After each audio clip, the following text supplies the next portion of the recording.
ایرانی پارلیمنٹ کے اسپیکر محمد باقر قالیباف نے کہا ہے کہ خطے کے مسائل کی جڑ اسرائیل ہے۔ اسلامی ممالک کو اپنے وسائل پر نیا نظام قائم کرنا ہوگا۔ ترکی نے ایران کے ساتھ یکجہتی کا اظہار کرتے ہوئے کہا کہ ایران کے خلاف جنگ بین الاقوامی قانون کے مطابق جائز نہیں تھی۔ آذربائیجان نے یقین دہانی کرائی ہے کہ اس کی سرزمین کسی بھی پڑوسی ملک خصوصاً ایران کے خلاف استعمال نہیں ہونے دی جائے گی۔ آپ دیکھ رہے ہیں نیوز 18 کا سوشل میڈیا پلیٹ فارم، میں ہوں وصال اعظم۔ دوستو، ایرانی پارلیمنٹ کے اسپیکر محمد باقر قالیباف نے مغربی ایشیا اور اسلامی ممالک پر زور دیا ہے کہ وہ اپنے وسائل، صلاحیتوں اور عوام کی طاقت پر اعتماد کرتے ہوئے خطے میں ایک نیا نظام قائم کریں۔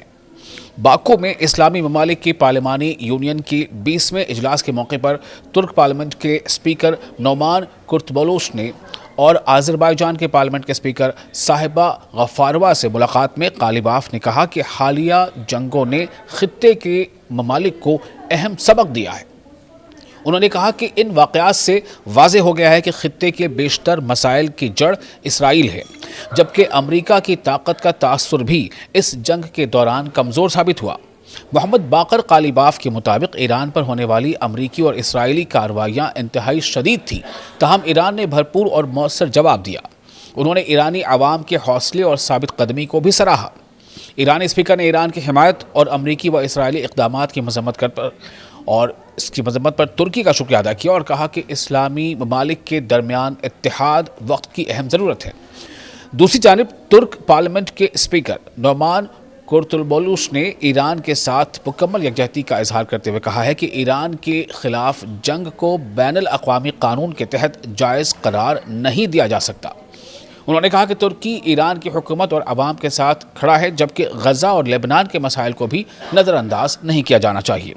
آذربائیجان کے پارلیمنٹ کی اسپیکر صاحبہ غفاروا سے ملاقات میں قالیباف نے کہا کہ حالیہ جنگ کے تجربات سے تمام اسلامی ممالک کو سبق سیکھنا چاہیے۔ اس موقع پر غفاروا نے واضح کیا کہ آذربائیجان اپنی سرزمین کسی بھی پڑوسی ملک، خاص طور پر ایران کے خلاف استعمال نہیں ہونے دے گا۔ انہوں نے دونوں ملکوں کے درمیان اچھے ہمسایہ تعلقات برقرار رکھنے کی عزم کا اعادہ بھی کیا۔ یاد ہے کہ ایران اور امریکہ کے درمیان حالیہ مفاہمتی یادداشت کے بعد یعنی MOU کے بعد جنگ بندی عمل میں آ چکی ہے، تاہم جنوبی لبنان میں اسرائیلی حملوں کے باعث معاہدے کے مکمل نفاذ پر سوالات اب بھی موجود ہیں۔